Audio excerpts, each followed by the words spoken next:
மெட்டி சத்தம் கேட்காமத்தான் தலையை வெடிச்சிருச்சு வெகு நேரம்தான்.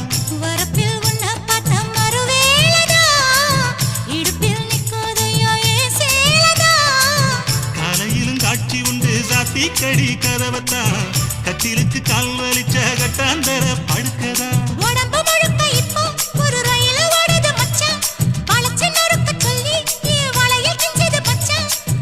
அடடா அல்வா துண்டு இடுப்பு போங்கிடுப்பு அழகா பத்தி கிச்சி நெருப்பு தூள் கிடப்பு. சலக்கு சலக்கு சரிக சேல சலக்கு சலக்கு பெலக்கு பெலக்கு பெக்கம் வந்தா பெலக்கு பெலக்கு